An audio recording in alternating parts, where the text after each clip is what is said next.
संस्थापक राजे छत्रपती शिवराय, धर्मवीर छत्रपती संभाजीराजे यांच्या जयंतीच्या निमित्तानं सगळ्या बांधवांना मनपूर्वक शुभेच्छा देतो। आणि या संभाजीनगर बजाज नगर मध्ये जमलेल्या माझ्या तमाम मराठा बांधवांना माझा मानाचा जय शिवराय।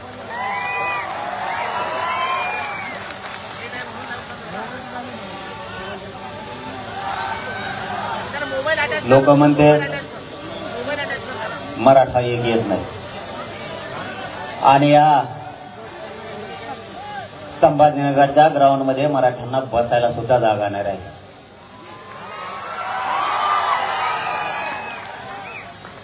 आवाज येत नाही का?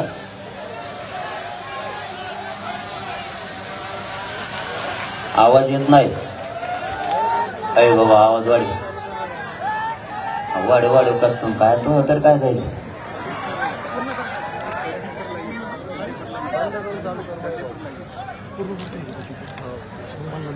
या महाराष्ट्रात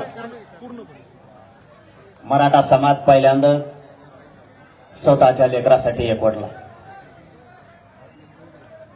मराठा समाज इतक्या ताकदीनं मायबापावर कधी एकवटला नव्हता। मराठ्यांना जाणीव झाली, आता त्या संख्येनं वादळ उसळलं। माझं हे स्वप्न होतं की माझा समाज एकत्र आला पाहिजे, माझा समाज पुढे गेला पाहिजे। आपण आपल्या जीवनात कोणती अपेक्षा नाही ठेवली, आजपर्यंत ठेवली ना पुढे कधी ठेवणारे, हा शब्द आहे माझा तुम्हाला। कित्येक जणाला तरी वाटत होता हा मराठा समाज एकत्र नाही आला पाहिजे। ही मराठा देशाच्या पाठीवर एक अशी जात आहे, ही जर एकत्र आली त्याला हवं ते मिळाल्याशिवाय राहणार नाही। त्यांचं दुसरं स्वप्न होतं मराठ्यांना ओबीसीतून आरक्षण मिळू द्यायचं नाही। हे दोन स्वप्न घेऊन ते 70 वर्षापासून वाटचाल करत होते, आणि ते रचलेलं षडयंत्रात ते यशस्वी सुद्धा होत होते मायबापावर। त्याला कारण होतं तुम्ही आणि मी एकत्र येत नव्हतो, आणि आपल्या लेकराचा घात आपल्या हाताने होत होता। शेवटी मराठ्यांनी मनावर घेतलं मराठा एकही करायचा आणि मराठ्यांना ओबीसीतूनच आरक्षण मिळवून द्यायचं। भीती घातली जायची, मराठ्यांनी ओबीसीतून आरक्षण मागायचं नाही, भीती घातली जायची। अय बाबा बालसर काय करतोय, लय अवघड कार्यक्रम आहे।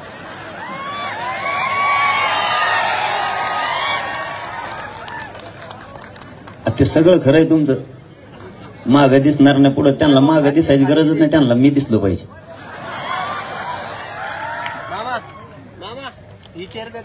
एकदा दाखवा रे किती जनसागर उसळला, एकदा सगळे मोबाईल चालू करून मीडियाच्या बांधवांनी दाखवा बरं महाराष्ट्राला।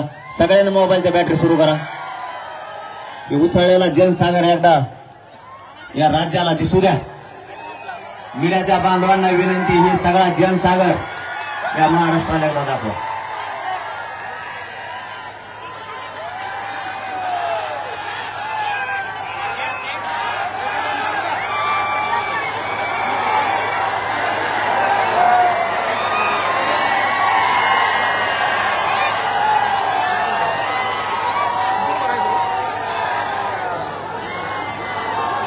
डेंजर आ गया मोबाइल है बस।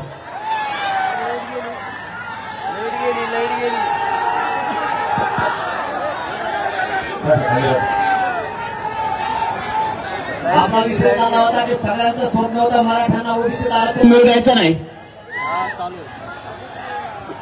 आणि नेमका मराठ्यांनी तिथंच हात घातला। काय होत होतं हे तुम्हाला एका 10 मिनिटाच्या आत मी सांगतो। मराठा आता एक झालाय, तर मराठ्यांनी आरक्षण आणि एकजुटही शिकून घ्या। आता ही शक्ती आपल्याला वायाला जाऊ द्यायची नाही। कोणावर अन्याय करायचा नाही, पण कोणाचा अन्याय खपवून घ्यायचा सुद्धा नाही. मायबापा त्यांचं षडयंत्र होतं, मराठ्यांना ओबीसीत आरक्षण मिळू द्यायचं नाही. आणि आपल्यालाही माहित नव्हतं आपलं आरक्षण नेमकं कुठे. काही लोकांचं असं म्हणणं आहे की मी जातीवाद करतोय. मी काही मीडियाच्या बांधवांनी मला प्रश्न विचारला, मराठा आणि ओबीसी वाद होतोय. ए खाली बसा, खाली बसा, गप्प बसता तुम्ही, इकडचे नाही, चला वा बाहेर तुम्ही सगळे. त्यासाठी आमचा जीव चालला आणि तुमचं काय धिंगाण घालायला आले काय इथं. सगळ्यांचं म्हणणं होतं मराठा आणि ओबीसी वाद होतोय. वाद केला कोणी? माझा एक तरी स्टेटमेंट दाखवा की मी अगोदर ओबीसी बांधवांना दुखवलंय म्हणून. विरोध करणार तुम्ही, परत तुम्हीच म्हणणार की मराठा आणि ओबीसी वाद होतोय. गावखेड्यातल्या एकाही ओबीसी बांधवाला आतापर्यंत मी किंवा माझ्या मराठा समाजानं दुखवलेला नाही आणि कधी दुखवणार पण नाही. कारण गावखेड्यात आम्हाला एकत्र राहायचंय, एकमेकाच्या मदतीला यायचंय, एकमेकाच्या सुखादुःखात आम्ही जातोय. ओबीसीचं दुःख हे मराठ्यांचं आहे, मराठ्यांचं ओबीसी दुःख हे ओबीसीचं आहे. ही आजही गावखेड्यात परिस्थिती आहे. जातीवाद केला कोणी? तुम्ही आम्हाला जातीवादी म्हणता कसे? तुम्ही अगोदर बोलल्याशिवाय मी किंवा माझा मराठा समाज कधी बोललेला नाही. 13 तारखेपर्यंत मतदानापर्यंत मी चांगला होतो किंवा माझा मराठा समाज चांगला होता. एकदा 13 तारीख झाली, मतदान संपलं, गुरगुर करायला पुन्हा सुरुवात केली. ही तुमची नियत. आम्ही तुम्हाला कधी जातीत तोललं नाही आणि जातीत तोलायचा प्रश्नच येत नाही. पुरोगामी विचाराचा आहे. जसाच तो पुरोगामी विचार मराठ्यांसाठी आहे तसाच बाकीच्यांसाठी सुद्धा असला पाहिजे. मी माझ्या मराठ्यांना या संभाजीनगरमधून आवाहन करतोय आणि याच्या अगोदर मी 6 दिवसापूर्वी केलंय. सगळ्यांनी शांत राहा. माझा समाज सुद्धा शांत आहे. काय चुका करतायत कोण बघू. 1 महिनाभर शांत राहा. काही जण म्हणलेत निवडणूक झाल्यावर बघू, मतदान झाल्यावर बघू. काय बघशील रे तू?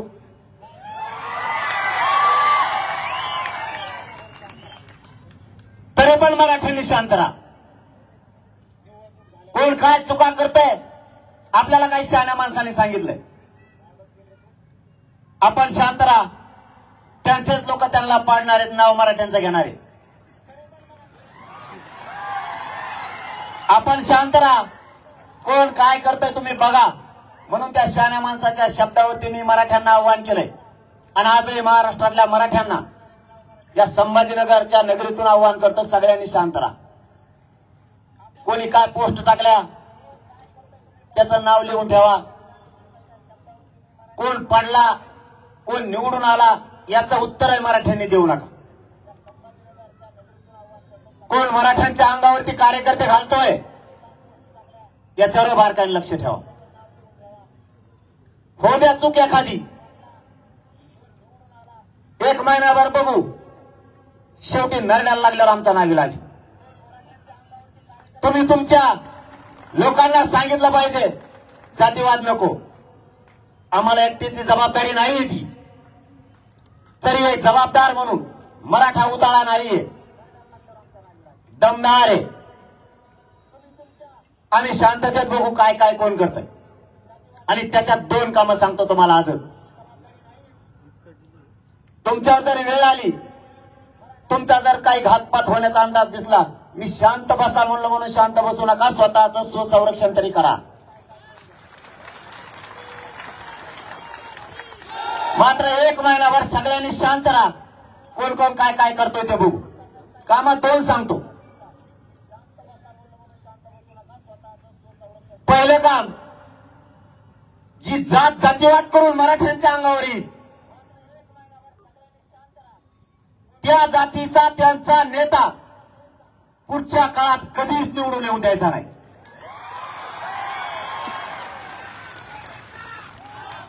जाहीर त्याचं नाव घेऊन त्याला विरोध करायचा.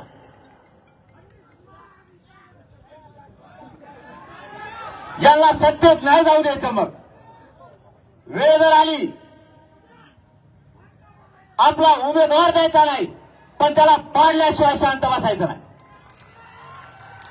नसता त्यानं त्याच्या जातीला समजून सांगायचं जातीवाद होऊ देऊ नको म्हणून. दुसरं काम, शांतता याच्यासाठी आपल्याकडून आपल्याला जातीवाद नाही होऊ द्यायचा.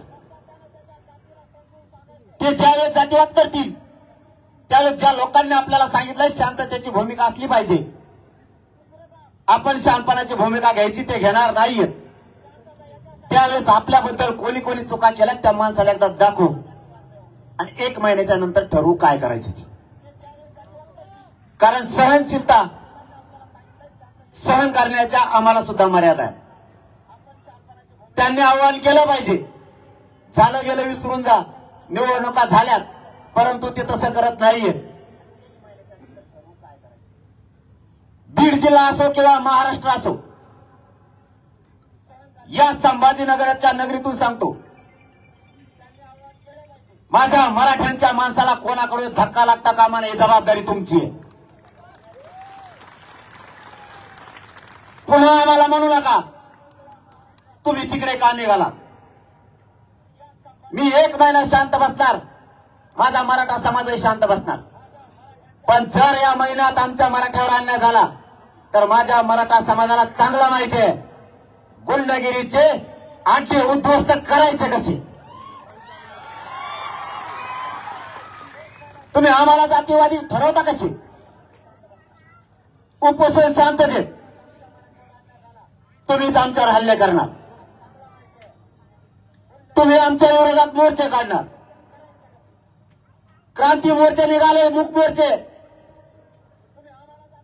शांततेत होते. आम्हाला जातीवादी म्हणताय. प्रतिमोर्चे काढले कोणी. कोण जातीवादी. माझा मराठ्यांचा हक्काचा असणारा आरक्षण मी मागतोय, त्याला विरोध केला कोणी. तुम्ही आम्हाला जातीवादी म्हणता कसे. त्याचं सोडून द्या.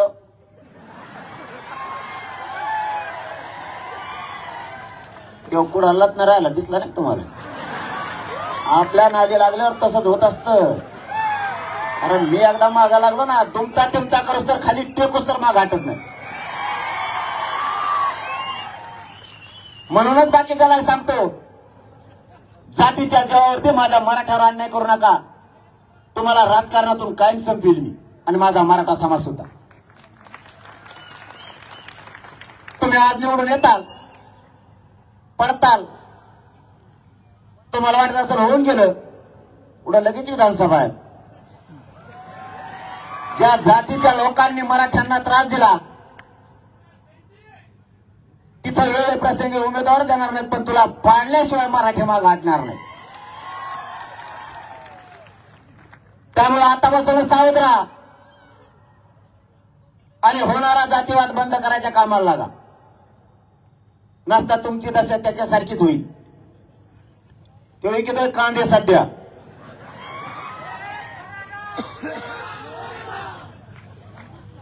समाजानं काय करायचं आणि काय नाही करायचं हे आपलं फायनल ठरलंय. आपण सगळ्यांनी शांत राहायचंय, कोणी कोणावर टीका करायची नाही.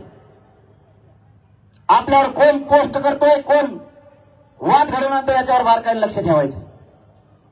आणि आता निकाल लागल्याच्या नंतर कोणाचा जय जयकार करायचा नाही, पडणाराचा नाही आणि निवडून आलेलाचा नाही. माय बापा हो, त्या गुलालात माझ्या मराठ्यांना आनंद नाहीये. माझ्या करोडो मराठ्यांच्या लेकरांच्या डोक्यावरती आरक्षण देऊन गुलाल टाकायचाय, त्याच्यात आपल्याला आनंद आहे. आणि हे किती आडवे येऊ द्या, ते आपण घेणार आहे. एकजूट अशीच राहू द्या, एकजूट फुटू देऊ नका. जात मोठे करायचे, जातीचे लेकरं मोठे करायचे, यासाठी लढायचं. सगळे म्हणत होते मराठ्यांना ओबीसीतून आरक्षण मिळू देणार नाहीत. मिळालं का नाही? थोडं राहिलं आता सगळ्या स्वारीची अंमलबजावणी. ती बी आणल्याशिवाय माग हटत नाही. शब्द आहे माझा तुम्हाला. फक्त तुम्ही एकजूट फुटू देऊ नका. घाबरीत होते, तुम्हाला माहित आहे नाही का? आम्ही मला म्हणायचे ओबीसीतून जर आरक्षण मागितलं तर दंगली होत्या. म्हणलं कशामुळं? ते म्हणले ओबीसीतून तुम्ही आरक्षण मागू नका, वेगळं मागा. म्हणलं पण दंगली कशामुळे होत्या ते तर सांग. गोडीत येऊन म्हणायची बरं का, तसली टप्पर नाही आपल्याकडे यायची कोणाची. ते म्हणायचे दंगली होत्या. म्हणलं कारण? ते म्हणले काय, ओबीसीतून आरक्षण मागितलं की दंगली होते. मला एक सांगा माय बापा, तुम्हालाच प्रश्न विचारतो. 3 एकर जमीन कुठे आहे तुम्हाला माहितच नाही. तुमचे लेकरं उपाशी मारायला लागले, तुमच्या हक्काची 5 एकर जमीन असून. पण काही दिवसानं महसूल विभागानं तुम्हाला ती जमीन मोजून दिली. त्यांनी सांगितलं तुमची 5 एकर जमीन सापडली, 2 एकर तुम्ही खाताय, ही तुमची 3 एकर ही तुम्ही घ्या. तुम्ही ती जमीन मागितली, ही जमीन माझी आहे दे. आता ज्याच्याकडे होती तो तुम्हाला काय म्हणला माहितीये का? जर ही जमीन घेशील तर भांडण होईल, दंगली होईल. मग तुम्ही सोडून देणार का आता? तसंच आरक्षणाचा कचका होता. ओबीसीत मराठ्याचं आरक्षण ते म्हणले दंगली होतील मागितलं. म्हणलं हो देव, दंगल कसली असती बघायची मला. दंगली झाल्या का? त्याचं कारण मराठ्यांचा हक्काचं आहे. 200 वर्षापूर्वीच्या नोंदी सापडल्यात मायबाप. मंडल कमिशननं ज्यावेळेस आरक्षण दिलं, एका इंग्रजाच्या अहवालावर दिलं. 1967 जे ओबीसीला आरक्षण दिलं, फक्त एका शासन निर्णयावर दिले. या मराठ्यांच्या ओबीसी आरक्षणात असणाऱ्या शेकडो वर्षाच्या नोंदी आहेत. शेकडो वर्षाच्या. या भारत देशावर सगळ्यात ओरिजिनल ओबीसीत कोण असेल तर तो फक्त मराठा. कारण त्याच्या शासकीय नोंदी सापडल्या. तरी हे म्हणतात ओबीसी आरक्षणात येऊ नका. ओबीसी आणि मराठा वादी. आमच्या नोंदी असून तुम्ही येऊ नका म्हणताय, याचा अर्थ जातीवाद तुम्ही करताय आणि नाही. तुमच्या कोणत्या नोंदी सापडल्या? आमच्या तर नोंदी आहेत, तरी आम्हाला आरक्षण नाही. तुम्हाला माहिती आहे का कधी वाईट परिणाम झालाय? माझा लाखांना मराठ्यांचा तरुण शिकलेला असताना सुशिक्षित बेकार म्हणून घरी पडलाय. साध्या कंपनीत त्याला काम करायची वेळ आली. आई बापाला कंपनीमध्ये काम करायचं, राब शेतात राबायचं आणि मुलं शिकवायची. या आरक्षणापायी त्या मुलाला नोकरी लागत नाहीये, त्याला उच्च शिक्षण घेता येत नाही. काय पाप केले माझ्या मराठ्याच्या पोरानं? त्याच्या हक्काचं आरक्षण असून देत नाही. नोकर भरतीमध्ये सुद्धा भरती झालेल्या मराठ्यांची भरती होत नाहीये. त्यांना केंद्रीय कॉलेज मिळत नाहीत. हक्काचं आरक्षण असून ज्या मुलानं स्वप्न बघितलं, ज्या बापाने स्वप्न बघितलंय माझं लेकरू अधिकारी होईल, या आरक्षणापायी त्या बापात आणि त्या लेकराच्या स्वप्नाची सुद्धा राखरांगोळी झाली. आरक्षणाची किंमत 1% हुकलेल्या लेकराला विचारा. ते घरी रडत येतं त्यावेळेस कळताय आरक्षणाची काय किंमत आहे. ज्या आई बापानं कर्ज काढून लेकरं शिकवले त्यांना विचारा आरक्षणाची काय किंमत आहे. नोकरदार वर्ग सुद्धा 1-1 रुपये मागे टाकून लेकरं शिकवतोय. नाही त्याला त्याच्या मनासारखं शिक्षण घेता येत आणि नोकरी करतायत. आमच्या हक्काचं आरक्षण असून तुम्ही आम्हाला म्हणताय ओबीसी आणि मराठा वाद होतोय. तुम्ही मराठ्यांना रोखू नका. कधीच ओबीसी आणि मराठा वाद होऊ शकत नाही. कारण ते मराठ्यांचा हक्काच आहे. आम्ही कोणाचा हिसकून नाही घेत. खाल्लं तुम्ही खूप दिवस, आमचं आहे ते द्या म्हणतोय. कोणाच्या आरक्षणाला नाही धक्का लागत. कसा नाही लागत ते सुद्धा मोजा. ते येवल्यावाला म्हणतो आम्ही 61% चल बाबा तू म्हणतो तसं आता मराठ्यांना मोजा. 60% ओबीसी, 34% मराठा, किती झाले? 20% SC ST, 150% लोकसंख्या असते राज्याची देशाची. तू का बधीर समजतो का काय? आम्हाला खातो किती दिवस. दुसरा पॉइंट आणला म्हणे एसटी फुल भरलेली म्हणजे ओबीसी आरक्षणानं. नेते माझ्याकडे येतात बघा, मंत्री लोक चर्चाला, ते म्हणतात एसटी फुल आहे राव. म्हणलं मला दार उघडून बघू दे. म्हणलोय मी, तुम्ही मीडियाच्या बांधवाच्या माध्यमातून बघितलं असेल, मीडियाच्या बांधवाने लय साथ दिली आहे मराठीच्या आंदोलनाला. हो, त्याला म्हणलं एसटीचं दार उघड्या मला डुकून बघू द्या. किती लोक बसले, ते एकटं टंगड्याला मग बसले. म्हणलं 7-8 खुर्च्यावर, त्याला टंगडी सकट बाहेर ओढतो. नाही नाही म्हणते तसं बघता येत नाही. म्हणलं मग आम्ही ओबीसीतच घेत असतो, बघता येत नाही तर. एसटी फुल नाहीच आहे. यांनी काचा लावल्या, दारं लावून घेतले, आत मोकळी, फक्त दुसऱ्याला बसू द्यायचे नाही. नियत चांगली नाही, खायची सवय लागली. चारही बाजूला लोकांचं वरपाडायची सवय लागली. बरं त्यांनी एकट्यानं नाही खाल्लं, ओबीसी महामंडळ एकट्याने 80% खाल्लं. त्यांनी 12 बलुतेदारांना वेगळा प्रवर्ग करायचा एका शासन निर्णयावर, किंवा नुसता सचिवाने किंवा सहसचिवाने जरी आज सूचना केल्या तरी 12 बलुतेदारांचा वेगळा प्रवर्ग होतो. तरीही केला जात नाही. मुस्लिमांना आरक्षण दिलं जात नाही. दलितांचे प्रश्न सोडवले जात नाहीत. आणि ज्या आरक्षणाला धक्काच लागत नाही त्यांचा मराठ्यांना सगळ्यात जास्त विरोधी. आपल्यामुळे एनटी आणि व्हिजनटीला धक्का लागत नाही, कारण त्यांचा वेगळा प्रवर्ग आहे. वंजारी बांधवांनी धनगर बांधवांना मराठ्यांच्या आरक्षणामुळे धक्का लागत नाही. आपलं भांडण 19% आरक्षणात. तरीही ते त्यांनाच बोलितो सभेला, तुम्ही या. त्याच्यात दम नाही ना. त्याला सभेला धनगर बांधव लागतो, 12 बलुतेदार लागतो. एकदाही धनगर बांधवांना आरक्षण द्या असा एकही शब्द त्यांनी काढला नाही आतापर्यंत, एकही. पण मी शब्द दिलेला आहे, आणि मी एकदा शब्द दिलाय, मरायला सुद्धा भेट नसतो. धनगर बांधवाला मुस्लिमाला आरक्षण कसं मिळत नाही तेच मी बघतो. हे मी त्यांना शब्द दिला, खरा करून दाखवणार आहे. ते सोबत येऊ अथवा नाही येऊ, ते विरोध करो या ना करो, मराठ्यांनी मात्र आपला ज्वलंत प्रश्न सुटल्याच्या नंतर त्यासाठी लढायचं. आणि यांचं सगळ्यात मोठं दुःख नाही तेवढं तुम्हाला सांगतो. या सरकारच्या लक्षात आलंय, हे जर असाच राहिला म्हणजे मी, तर हे गोरगरीब मराठे, मुस्लिम, दलित, 12 बलुतेदार, लिंगायत समाज, राजपूत, हे लोक सत्तेत घातल्याशिवाय गप्प बसायचा नाही. आणि मग आपण काय करायचं? म्हणलं तुम्ही गारी गारी का थोडे दिवस. मग नवीन डाव टाकला त्यांनी, म्हणले याला अटक करा मला. मग माझ्या विरुद्ध SIT नेमली. माहिती आहे तुम्हाला? अर्ध्यालाच माहिती आहे काय. माया पुढे आणून तर बसेल नाही तुम्हाला नसतं. SIT नेमली.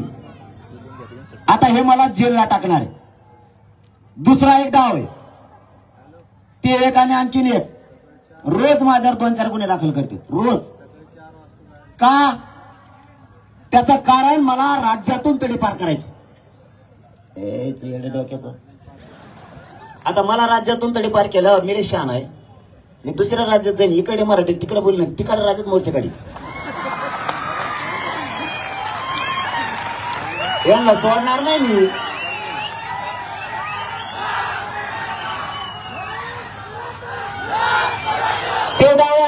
झाला. मग दुसरा डाव आता एसआयटीचा. म्हणे एसआयटी नेमा, याला जेलला टाकून दे. मी जेलात जाईल, मी जेलमध्ये सडन, पण मराठ्यांची आयुष्यभर गद्दारी नाही करणार. मी जेलात जाईल, जेलातले सगळे मराठ्याचे कैदी एकत्र करीन, जेलात मोर्चा काढी. मी आपल्याला सुद्धा झोपा नाही येऊ देणार, कारण मी माझं जीवन या समाजासाठी अर्पण केलंय. माझं एकच स्वप्न आहे, माझ्या मराठ्यांच्या लेकराच्या अंगावर आरक्षण देऊन मला वर्दी बघायची. त्यामुळे मी भेट नाही. आणि फडणवीस साहेब आणि शिंदे साहेब, तुम्ही मला जेलात टाकताल, पण हे 6 करोड मराठ्यांच्या आग्यामुळे हे कसं गप्प असाल? असे स्वप्न नका बघू. हे स्वप्न बघायचे बंद करा आणि गोडी गुलाबीनं प्रस्थमार्गी काढा. आधी सुद्धा तुम्ही काढली, सगळ्या सोयऱ्यांची आधी सुद्धा तुम्ही काढली, तिची अंमलबजावणी करा. बाकीच्या भानगडीत पडू नका. तुम्ही मला आंदोलनात हलक्यात घेतलाय, राजकारणात सुद्धा हलक्यात घेऊ नका. सगळ्याचे टांगे पलटी करीन मी, त्याशिवाय शांत बसायचं नाही. सगळ्या सोयऱ्याची अंमलबजावणी करा. मला राजकारण नाही करायचं, तो माझा मार्ग नाहीये. मला आणि माझ्या समाजाला राजकारणात नाही जायचं. आमचं आरक्षण आम्हाला द्या, तुमचं राजकारण तुम्हाला नकला. तुम्हालाही सांगतोय, कोणत्या नेत्याच्या पुढे करायचं जरा बंद करा. तुमचे लेकर अधिकारी करायचं बघा, त्यांना शिक्षण द्या, आरक्षणातून अधिकारी बनवा. तुमच्याच लेकराच्या मागं पुढे पळतील रे. यांच्या चपला उचलायचं बंद करा. नाद लागलेला पूर्ण सोडा जरा राजकारणाचा. रक्तात आरक्षण राहू द्या. स्वतःचे लेकरं मोठं करायचं बघा. या आरक्षणात इतकी ताकद आहे की या महिन्यात पाठीमागच्या आठवड्यापासून 300 पेक्षा जास्त मराठ्यांचे पोरं अधिकारी बनलेत आरक्षणाच्या जोरावर. 4 उपजिल्हाधिकारी झालेत. 2 मुली केंद्रात गेल्यात, ज्यांची 21वी रँक आली होती. आरक्षण मिळाल्याच्या नंतर त्या लेकराची 21वी रँक बदलून 2 वर आली आणि केंद्रात आयोग दर्जाचे अधिकारी बनले. हे स्वप्न बघा. नेत्याला आणि नेत्याच्या पोराला मोठं करायचं बंद करा. ते नाही कामाला येणार तुमच्या. ते निवडून येईपर्यंत चपला सकट तुमच्या पाया पडाल. नंतर तुमच्या लेकराला डुंबून सुद्धा बघणार नाही. कोणत्या नेत्याची तुम्हाला गरज नाही. तुमच्या जेवर तो डेअरिंग करतोय. तुम्ही फक्त अंक काढून घ्या, त्याला कुत्र सुद्धा विचारणार नाही. आताच मराठी कार्यक्रमाला जात नव्हते, कसे हाल होते त्यांची. ते मंदिरात आले की लोक घरी जायचे, आणि ते घरी आले की लोक मंदिरात जायचे. काही काहीची साखर वाढलेली, आणखीन दवाखान्यात. त्यांना लोकाशिवाय करमतच नाही. यांच्या भोवती जाऊ नका. मावशी होतं मला एक काम सांगतो. ऐ किती वाजले रे? आचारस येत नसेल ना आता. ते मायातलं मागं लागत बाबा. हा आज म्हटलंय मोठं चलून द्या कवर का तुम्हाला जायचंय? बोलो का शिक मग बिंदासन चलून राहत माकर कार्यक्रम. मावशी हो तुम्हाला काम सांगतो. थांबई 9 वाजले का रे? मला भेवच वाटतं 9च्या पुढे हातात हात द्यायचं. 2 कामं करा मराठ्यांनी. आपल्या लेकराला आयुष्याचं आरक्षण द्या, मराठी व्यसनापासून लांब जा. जगाच्या पाठीवर प्रगत जात म्हणून फक्त मराठींची असणार. मला 9 वाजल्यानं मी हातात हात द्यायचाच बंद केलाय. हात धरला सोडितच नाही. ते टाकलेली असती का करू महेश सतत फोटो काढित मलाच घोडे लागले. फक्त व्यसनापासून लांब जा, आपली जात प्रगत होणार. आणि भांग टोकराचे एक कमी करा. 5-5 पिढ्या झालेत लोक आपले बोलणार काय टोकरी तुरे, दिवसभर गावात हिंडत इकडे तिकडे, तिसरा पार जातो खुरप घेऊन पान टोकरी काय टोकरी तुरे. 5-5 पिढ्या झालेत बोलणार. 1700 लोक मी 25-25 वर्ष न बोलणारे एका जागेवर बसवले. या 8-9 महिन्याच्या आंदोलनाच्या काळात पोलीस स्टेशनला मराठींची एकही केस नाहीये. सध्या भांडण करण्यात मराठी. दलित मराठा वाद कमी झाला, मुस्लिम मराठा सुद्धा वाद कमी झाला. आणि मलाच म्हणजे दोरून येऊन जातीवाद करतो. म्हणजे इतके वाद कमी होऊन मला जातीवादी समजेना. आणि तुम्ही विरोध करता त्याचं काय. मा शेव तुम्हाला एक काम सांगतो, तुम्हाला आवाज येतो का.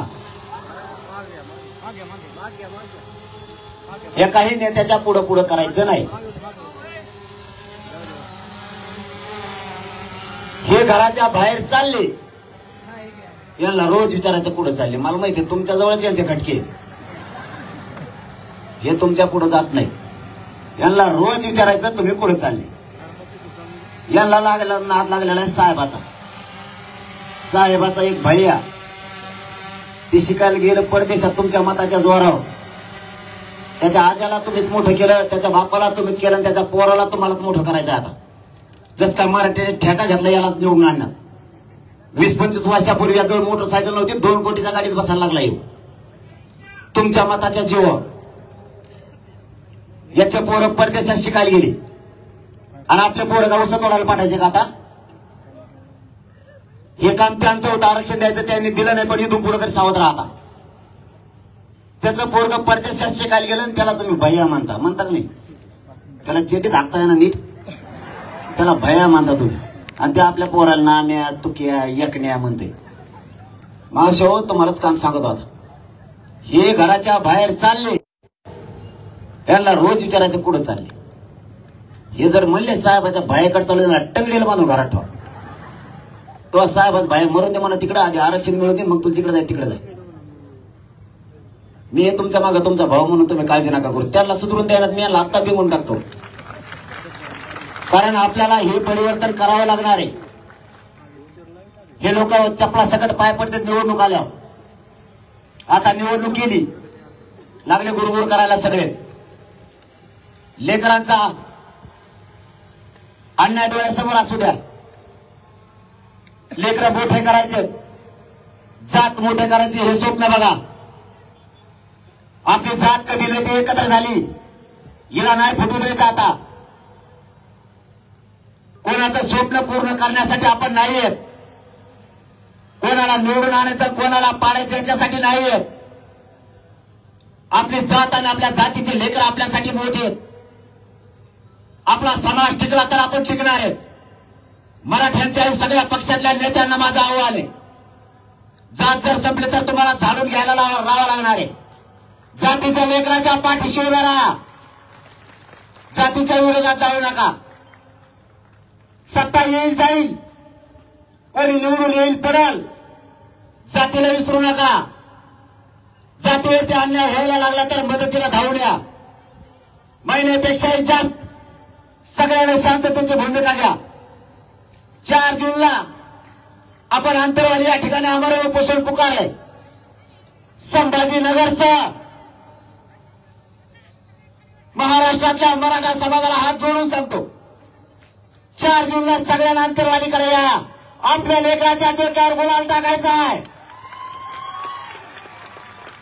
आरक्षणाच्या गुलालात आनंद ठेवा, या नेत्याच्या गुलालात आनंद मानू नका.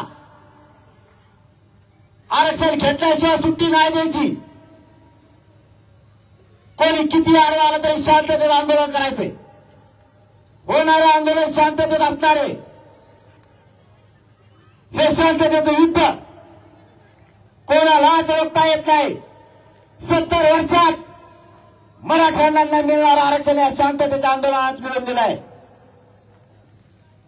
म्हणून 4 जूनला पुन्हा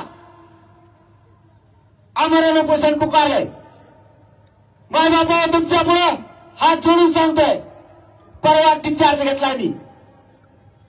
या अगोदर 2 महिन्यापूर्वी डॉक्टरने मला सांगितलंय तुम्ही राज्यात फिरू नका. तरी मी रातपाट एक माझा समाज मोठा व्हावा म्हणून फिरतोय. माझ्या समाजाच्या लेकरांसाठी मी रोज रस्त्यावरती आहे. आमरण उपोषण तोंडावर शब्द सुद्धा आणू नका असं डॉक्टरांनी मला सांगितलंय.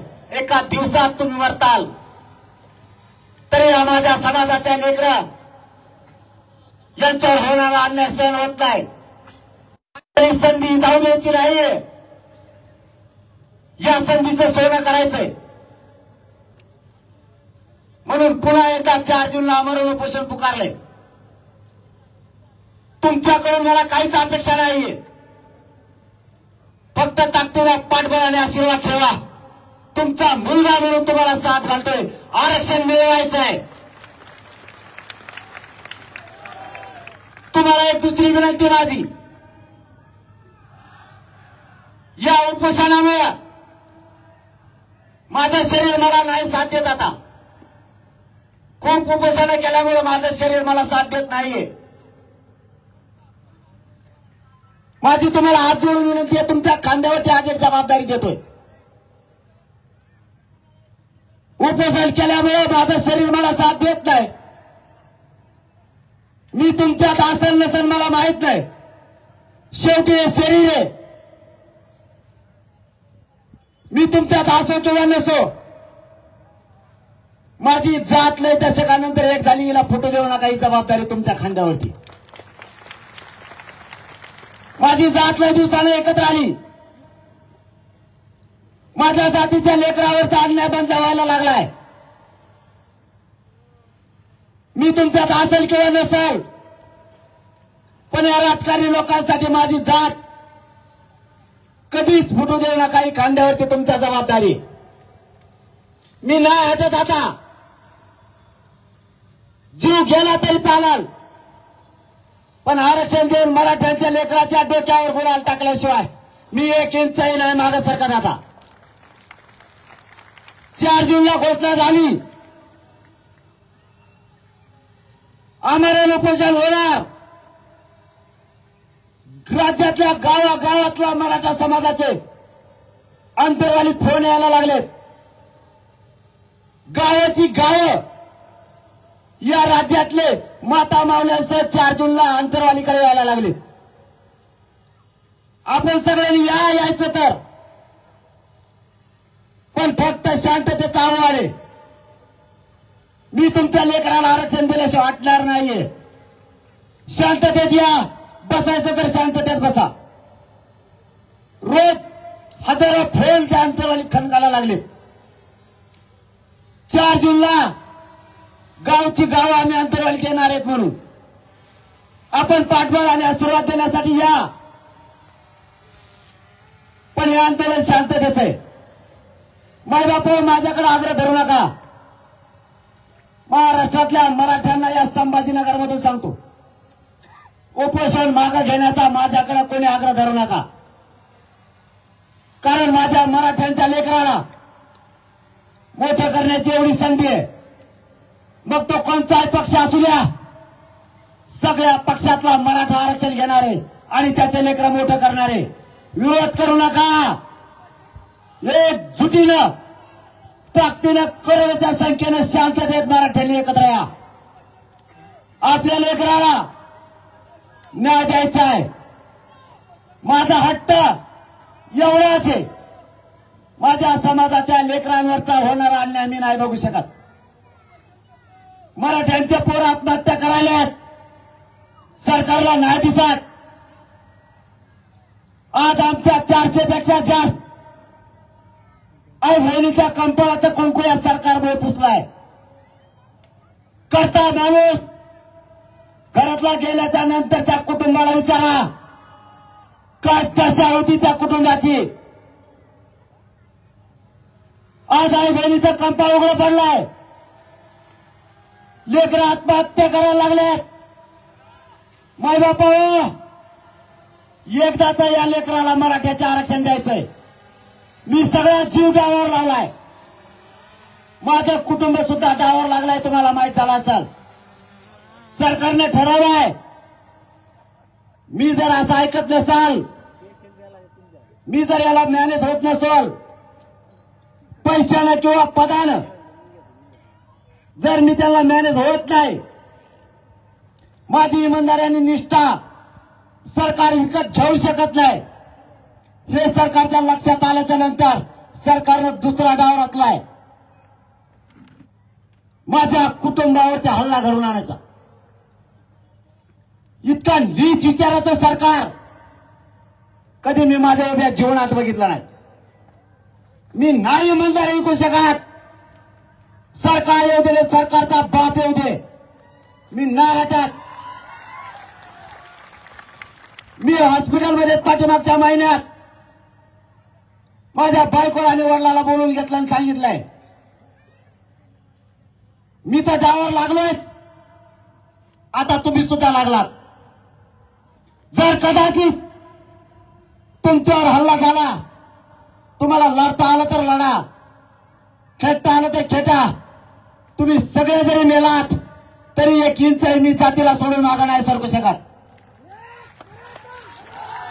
मायबाप मराठ्यांनो, मी तर डावावर लागलोच, पण मी कुटुंब सुद्धा डावावर लावलाय. आता बापालाही सांगितलं आणि बायकोलाही सांगितलं, मेलं तर डोळ्याला थेंब आणू नको. आणि बापालाही सांगितलं, तुम्हाला 4 मुलं आहेत, एक जर गेला तर 3 मुलं होते समजा, डोळ्याला पाणी आणू नका, आनंद देत राहा. मी मात्र माझ्या मराठ्यांना उघड्यावर सोडून करोडो मराठ्यांच्या लेकराला आरक्षण केल्याशिवाय जीव जरी गेला तरी मी मागं नाही हटू शकत. माझं रक्षण करायला माझा 6 करोड मराठा समाज खंबीर आहे.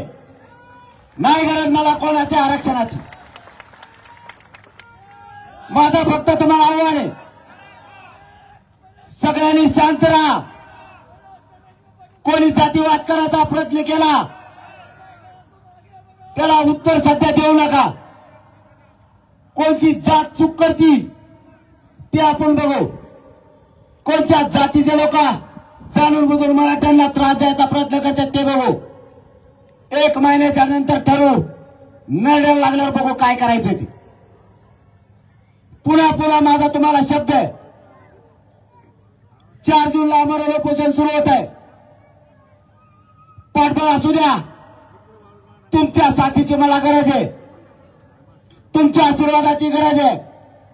तुमच्या पाठबळावर मी तिथं जीवाची बाजी लावून लढतोय. आपल्याला मराठ्यांच्या लेकराचं कल्याण करायचंय. माझं काही स्वप्न आहे, करोडो मराठ्यांचे लेकर मोठे व्हावेत, तुमचं लेकरं आनंदी जगावं, हे स्वप्न घेऊन मी घराच्या बाहेर आहे. तुम्हाला जाता जाता शब्द आहे माझा, मी जेलमध्ये जरी सडलो किंवा आंदोलन करताना जरी बलिदान गेलं तरी तुमच्या लेकराच्या डोक्यावर आरक्षण देऊन गुलाल टाकल्याशिवाय 1 इंचही मागे सरकारणार नाही, शब्द तुम्हाला देतो आणि थांबतो. धन्यवाद. जय शिवराय. एबीपी माझा, उघडा डोळे बघा नीट.